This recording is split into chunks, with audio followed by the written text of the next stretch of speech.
माझं नाव निखिल गायकवाड. मी फॅबटेक वर्क्स अँड कन्स्ट्रक्शनमध्ये लीड पायपिंग इंजिनियर म्हणून कार्यरत आहे आता. सो माझी जर्नी जी आहे ती फायनान्शियल कन्फ्युजन टू माझ्या सक्सेसपर्यंतची जर्नी जी आहे ती मी PGPला जॉईन 22 मे 2025 ते आज टिल डेटपर्यंतची तुम्हाला एक्सप्लेन करतो आहे. सो बेसिकली आता इथे माझ्या मताने किती जण आहेत माहीत नाही, पण भरपूर जणं नोकरीच करत असणार. बिझनेस प्रोफेशनल थोडेफार कमीच असतील. सो सेम ॲज माझं पण तेच होतं. सकाळी उठा, डब्बा घ्या, ऑफिसला जा, पुन्हा तेच. हीच जर्नी कंटिन्यू माझी रिटर्न संध्याकाळी या परत या हेच पूर्ण कंटिन्यू चाललं होतं टिल 22 मे 2025. तर असं का की न कळत आहे ना, मी पण असा ह्याच सगळ्यांप्रमाणे नॉर्मल वर्किंग प्रोफेशनलप्रमाणे त्या एक रॅट रेसमध्ये अटकलो होतो की नॉर्मल जस्ट राऊंडिंग तेच चाललं होतं की काही कळतच नव्हतं की आपल्या आयुष्यात काय चाललं आहे. बेसिकली क्लॅरिटीच नव्हती. सो माझा प्रवास बेसिकली मी 2017मध्ये ॲज अ ट्रेनिंग इंजिनियर म्हणून चालू केला. सो त्यावेळेस माझ्याकडे मला सॅलरी अराऊंड 12,500 होती. सो तेव्हा पण सेविंग व्हायचं, असं नाही की नाही व्हायचं, पण सेविंग कसं होणार तर तेव्हा पण स्टॉक मार्केट म्युच्युअल फंड्स ह्याच्यामध्ये इन्व्हेस्ट तर करायचो.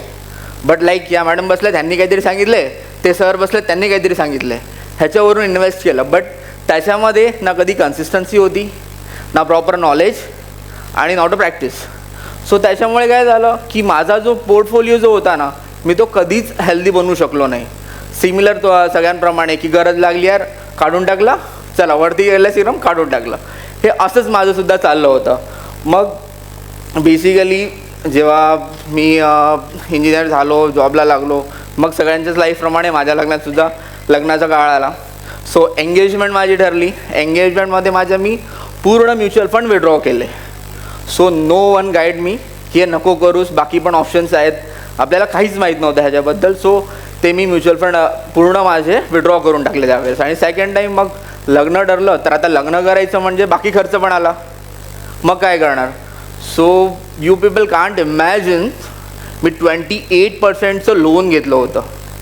28%, इट्स नॉट अ जोक. जेव्हा आपण PGPTला मी जॉईन झालो त्याच्यानंतर कळलं की 28% काय आहे. सो जेव्हा मी हे लोन घेतलं त्यानंतर मग मी नॉर्मलीच तुमच्याप्रमाणेच की बाबा आता हे लोन घेतलं आहे, हे लोन सुधारायचं, EMI भरायचे आहेत. सो फायनान्शियल ट्रॅपमध्ये मी नॉर्मली एक अटकत गेलो. सो त्या फायनान्शियल ट्रॅपमधून निघण्यासाठी मी क्रिप्टोमध्ये इन्व्हेस्ट केले. अराऊंड 2 लाख रुपीज मी क्रिप्टोमध्ये टाकले. तिथे पण लॅक ऑफ नॉलेज, पूर्ण पडलं, पुन्हा फेल.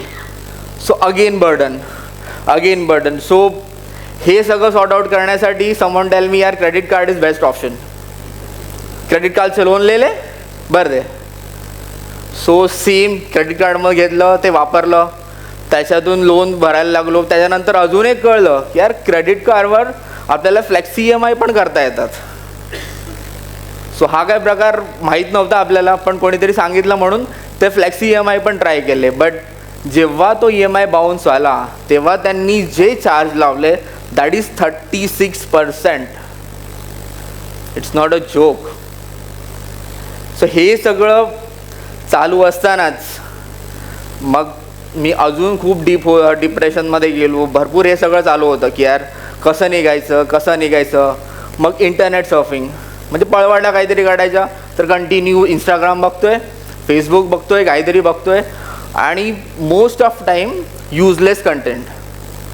मोस्ट ऑफ टाईम स्वतःचा कंट्रोल नाही, काहीतरी करायचं म्हणून.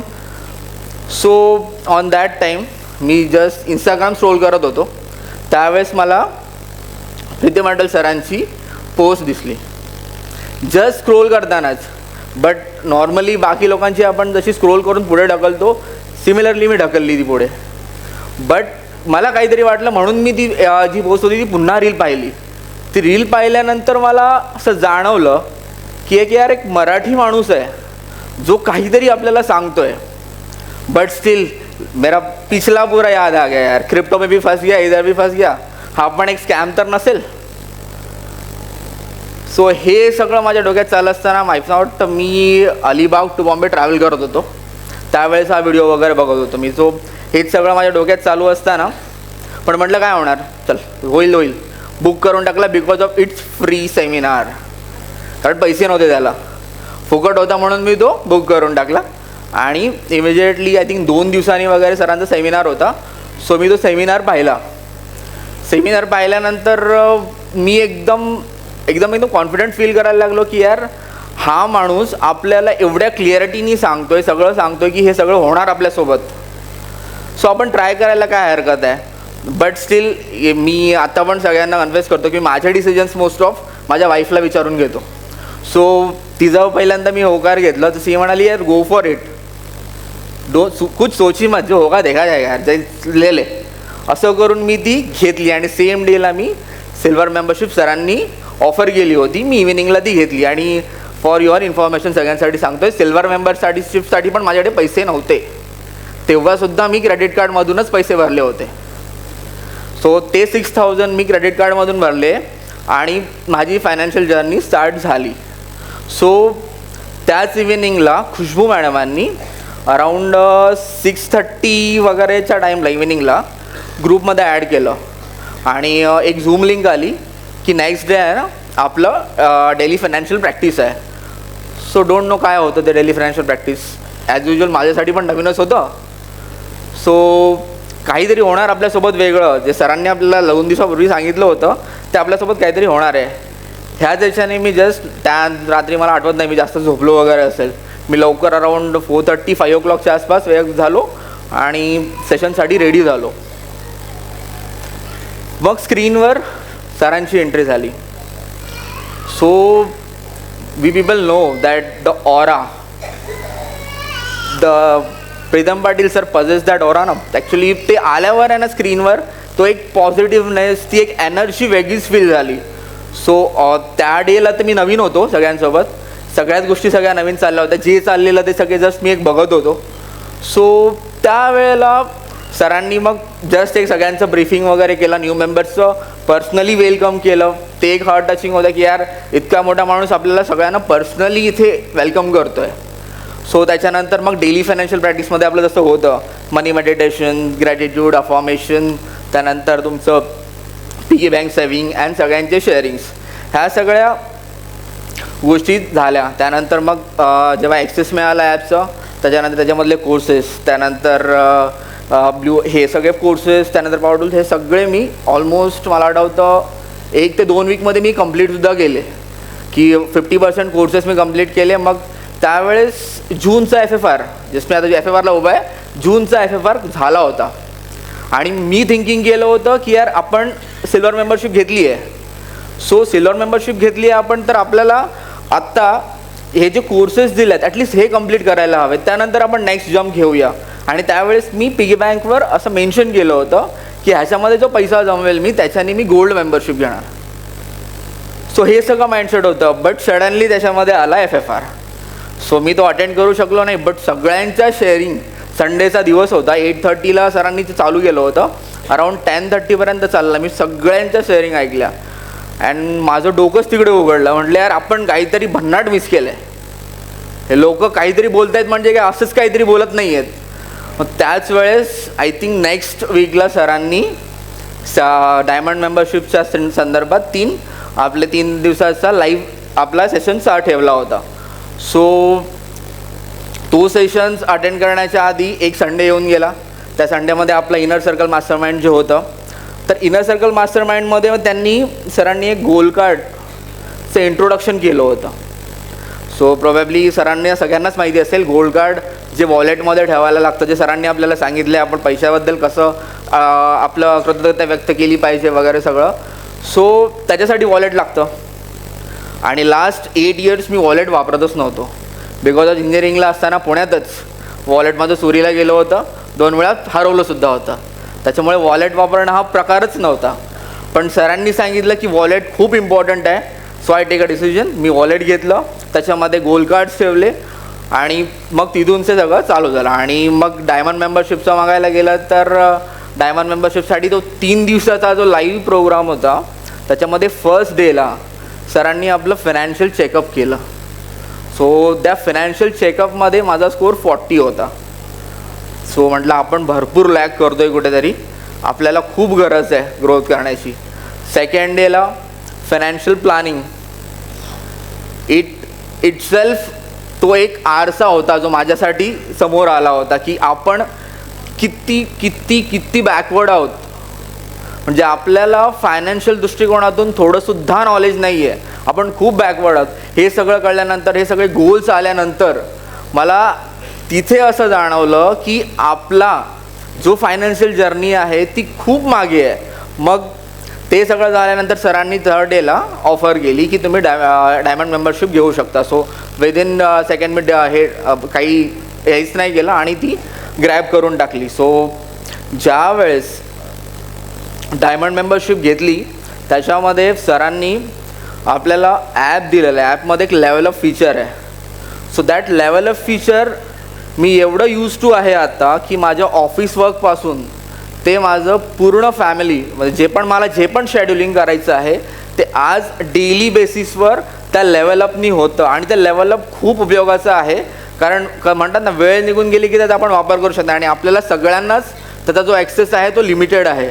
सो ऑनली 1 इयर आपल्याकडे आहे. सो सगळ्यांनी वापरले हे तर मी सगळ्यांना सांगेल. त्याच्यानंतर तुमचं लाईव्ह स्टॉक मार्केट बॅचेस आपल्या झाल्या, DLC कॉल्स, बजेटिंग वगैरे हे सगळं होत गेलं. त्याच्यानंतर मोस्ट ऑफ थिंगमध्ये लर्निंग एरियाजमध्ये आज फायनान्शियली मी जे 28% तुम्हाला मागे म्हटलं मी लोन घेतलं होतं. सो जे आपल्याला डेप्थ मॅनेजमेंट शिकवलं त्या डेप्थ मॅनेजमेंटमधून तो जो क्रायटेरिया होता त्याच्यामधून मी बँकेला अप्रोच करून ते 28%चं लोन आज 9%वर आणलेलं आहे. सो 9% इज अराऊंड मला 11%चा त्याच्यामध्ये फायदा झाला. तो का झाला तर PGPच्या गायडन्समुळेच झाला. आणि इन्व्हेस्टमेंट्स होत्या पण जसं सांगितलं की कोणी सांगितलं त्याच्यावरून, पण त्या इन्व्हेस्टमेंट्स आज आपण स्वतः कशा कलेक्ट करू शकतो, कुठली गोष्ट कशी बघू शकतो हे सगळं डिफाईन करून आज आपण करतो आहे. सो इन्व्हेस्टमेंट चालू झाल्या. त्याच्यानंतर माइंडसेट जो आहे बेसिकली की बघण्याचा दृष्टिकोन की आता एखादी गोष्ट करायची आहे तर ती करायचीच आहे. कोणाचं मोटिवेशन का पाहिजे, मला गोष्ट करायची आहे तर करायची, संपला विषय तिथे. का म्हणून मोटिवेट करायला कोणी आलं पाहिजे मला. सर ह्या गोष्टी मी तिकडे जेव्हा बघत होतो ज्याला आपल्या सगळ्यांच्या ज्या शेअरिंग्स येत होत्या त्या शेअरिंगमधून मी ह्या सगळ्या गोष्टी शिकल्या की बाबा सगळेजण आपल्याला काही ना काही शिकवत आहेत. सो बेसिकली मी जे सांगितलं की जे मी लोन घेतलं ते similar kind of blind trust केला समोरच्यावर की तो म्हणाला की तुमचं 3 वर्षात संपून जाईल, तुम्ही एवढं भरा, नो डॉक्युमेंटेशन रीडिंग, नथिंग. पण तेच PGPमध्ये आल्यानंतर पूर्ण डिसिजन्स आहेत ते प्रॉपरली विचार करून समजून सगळ्या गोष्टी करूनच घेतल्या जातात. आता हा मी ट्रेन झालेलो आहे. त्यानंतर तुमचं रॅश इन्व्हेस्टमेंट म्हणजे कोणी सांगितलं लाईक क्रिप्टो मी सांगितलं केली इन्व्हेस्टमेंट गेली वाया. सो त्याच्यामध्ये आता असं आहे की कुठली पण गोष्ट म्हणजे कुठलाही फायनान्शियल डिसिजन घेण्याच्या आधी तो स्वतः प्लॅन करतो आणि तो प्लॅन करूनच घेतो. हे PGPमुळे झालेलं आहे. क्रेडिट कार्डचं झालं, सगळ्याच हे जे आहेत तुमचे म्हणजे आता PGPमुळे आहे ना मी स्वतःला कॉन्फिडंट फील करतो याच्यासाठी की माझं स्वतःचा प्लॅन मी स्वतः करू शकतो. समोरचे 4 जण माझ्यासोबत आले तरीसुद्धाही मी त्यांना गाईड करू शकतो की तुम्ही तुमचं फायनान्शियल प्लॅनिंग कसं करावं. आणि आयडियली आपल्याला सगळ्यांनाच माहिती आहे की आता माझं वय आता करंटली 30 आहे. सो सगळ्यांचंच ड्रीम असतं की एक घर घेणं वगैरे. सो हे ड्रीम मी आमचं लग्न झालं तेव्हा पाहिलं होतं, but it is not possible. असं विचारायचं करायचो की आपल्याला घर घेता येईल का, आपल्याला हे लोन बसेल का, आपल्याला हे सगळं करता येईल का. But due to PGP mindset की आपल्याला करायचं आहे आणि आपल्या ज्या डेली आपण जे गोल लिहितो त्यानंतर आपण जे अफर्मेशन्स रीड करतो आणि जे व्हिज्युअलायझेशन करतो त्याच्यामध्ये मी डेली करायचो की मला आमच्या एरियामधल्या सर्वात पॉश एरियामध्ये राहायचं आहे. त्याच्यानंतर मी माझं तो घर इमॅजिन करायचो, त्या घराचा कलर इमॅजिन करायचो, तर मी डोर उघडतोय, एवढं सगळं व्हिज्युअलायझेशनमध्ये पॉवर आहे. सो हे मी अराऊंड 3 वर्षानंतर असं गोल लिहिलं होतं, लिहित होतं ग्लोल कार्डमध्ये की मला 3 वर्षानंतर माझं घर यायचं आहे. सो जेवढं मी हे कंटिन्यू लिहित होतो त्या PGP जॉईन केल्यानंतर हार्डली 4 मंथ्समध्ये माझे 3 मोठे गोल्स जे आहेत ते मी अचीव केले.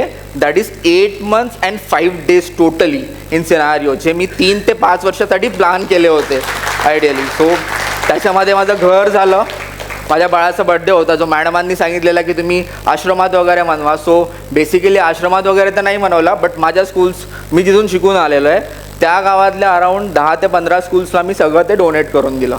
सो त्या एक गोष्टी एक फायदा झाला, स्वतःला कळलं की यार आपण नाही करू शकलो पण आपण लोकांसाठी करू शकतो.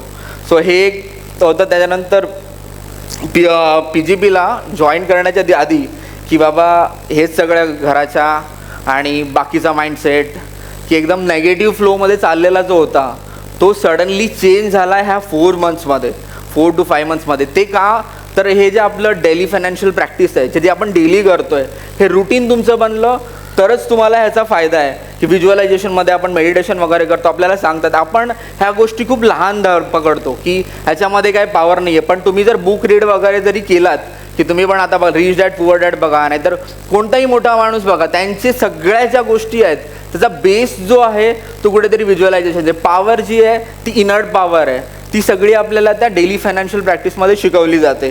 सो त्याच्यानंतर आपल्याला चॅरिटी करणं वगैरे शिकवलं जातं.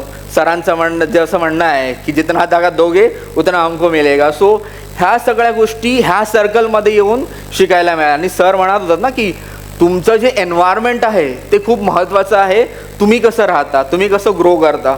सो मोस्ट इम्पॉर्टंट ते एन्व्हायरमेंटच आहे. आणि त्याच्यानंतर ते हे आता एक फायनल आणि एंडिंगचं सांगतो की फायनान्शियली मी जेव्हा आता पूर्णपणे तर नाही सांगू शकत की फायनान्शियली फ्री झालं आहे वगैरे, बट त्या करंट ट्रॅकवर आहे की मी आता ज्या ज्या डिसिजन्स घेतलेले आहेत ते चुकीचे नाही आहेत, ते योग्यच आहेत. कारण ते PGPसोबत मला गाईड करून आणि प्रॉपर एक वेला प्रॉपर डिसिप्लिनने आणि कन्सिस्टंटली मी ते फॉलो करतो आहे. सो कुठलीही गोष्ट आपल्याला जसं PGP सांगतं की ॲटलिस्ट 21 डेज ती फॉलो करा, जेणेकरून तुमच्या ती पूर्ण ब्लडमध्ये उतरेल. सो इट्स त्याच्यामध्ये. आणि जसं आता हे बिफोर PGP आणि आफ्टर PGP की माझं माइंडसेटच आहे बेसिकली की ते आधी कन्फ्यूज होतं, आता ते क्लिअर्ड आहे. जसं की स्ट्रेस्ड होतं तो आता कॉन्फिडन्स आहे मी. आणि नो डायरेक्शन म्हणजे गोल तर लिहायचे, आतापर्यंत मी एवढे सारे गोल लिहिले पण त्या कधी अचिव्हमेंट झाल्याच नाही. पण आफ्टर दिस 4 मंथ्स बेसिकली जे गोल रायटिंग मी करत गेलो प्रॉपरली आणि त्याच्यासाठी जो प्लॅन करण्यात आला त्या गोल्स माझ्या त्यात अचिव्हमेंट्स बनलेल्या आहेत. सो सर्वात मोठं जे PGPने मला दिलं की मला त्या गोलला व्हिज्युअलाइज करून ते मला अचिव्हमेंटमध्ये आणण्याचं मला सर्वात मोठं धाडस किंवा सर्वात मोठी एनर्जी त्यांनी दिली. आणि लास्ट आता मी तर आता अराऊंड 30चं आहे. सो मी हे सगळं केलं आहे, जे आहे ते मी आता केलं आहे. सो मी आत्ताही सगळ्यांशी बोलत असताना मला बरेच जण दिसले, बरेच जण बोलले. प्रत्येकाचा एक्सपिरियन्स इथे खूप महत्त्वाचा होता. प्रत्येकजण कोणी बिझनेसमॅन आहे, तो कोणी टीचर्स आहे, तो कोणी वेगवेगळ्या आपल्या प्रोफेशनलमध्ये आहे. सो जर मी करू शकतो, सरांनी जसं म्हटलं तसं सर करू शकतात, सो वी कॅन, आपण सगळेच करू शकतो. फक्त ते सिस्टमला फॉलो करणं खूप खूप खूप महत्त्वाचं आहे. आणि थँक्यू सो मच.